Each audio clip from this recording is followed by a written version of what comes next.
শুভ সকাল সবাইকে। কথা হচ্ছে সকাল সকাল আমি গতকালকে একটা রিলস দিয়েছিলাম যে হচ্ছে মিষ্টি কুমড়ার যে চারা লাগাইছি আমি ওয়ান টাইম গ্লাসে, এখান থেকে গাছ হবে, তারপরে আমি শেডে লাগাবো। তো কথা হচ্ছে আজকে সকাল সকাল আসলাম এবং আমি আপনাদেরকে দেখাচ্ছি আসলে গাছগুলো কেমন হয়েছে।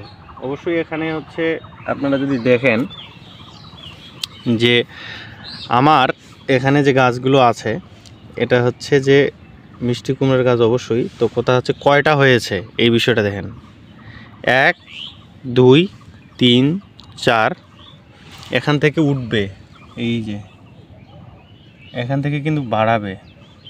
আমি যদি দেখাই এই যে হ্যাঁ, এবং তাহলে 2 4 5, এই যে 6 7 8, অর্থাৎ 15টা লাগাইছিলাম, এখানে 15টা লাগাইছিলাম। তো তার মধ্যে হচ্ছে 8টা হচ্ছে কি হয়েছে, 8টা গাছ মানে বাড়াইছে, চারা বাড়াইছে, আর বাকিগুলা মেবি নষ্ট হয়ে গেছে। এখন কিসের জন্য নষ্ট হয়েছে জানি না। এই যে যেমন এটাকে যদি আমি দেখাই, এই যে এটা কিন্তু কিছুই হয়নি, প্রায় 10-12 দিনের মতো হয়ে যাচ্ছে। তো কথা হচ্ছে এই যে এরকমই অবস্থায় এই বাকিগুলোও রয়েছে।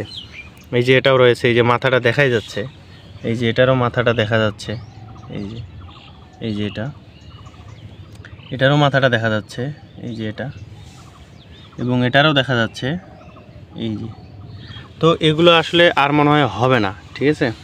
তো কথা হচ্ছে এই হচ্ছে অবস্থা, তবে অবশ্যই হবে, ধৈর্য ধরতে হবে, তাহলেই হবে। তো এই গাছগুলো কিছুদিন যাক।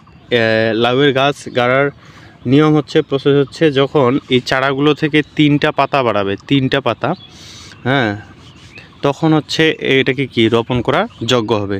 তো দেখা যাক, আর কিছুদিন অপেক্ষা করি, তারপর এটা হচ্ছে শেডে লাগাবো। এখন কথা হচ্ছে এখানে যে কয়েকটা হয়েছে, 8টা হয়েছে, তার মানে আমাকে আরও 7টা থেকে 8টা চারা কিনে নিয়ে আসতে হবে। আমাদের পাশে হচ্ছে একটা নার্সারি আছে, আমি সেখানে যাব, দেন ওটারও একটা ভিডিও বানাবো।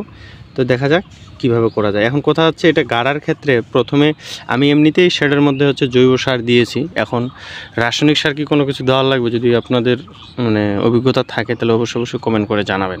ধন্যবাদ।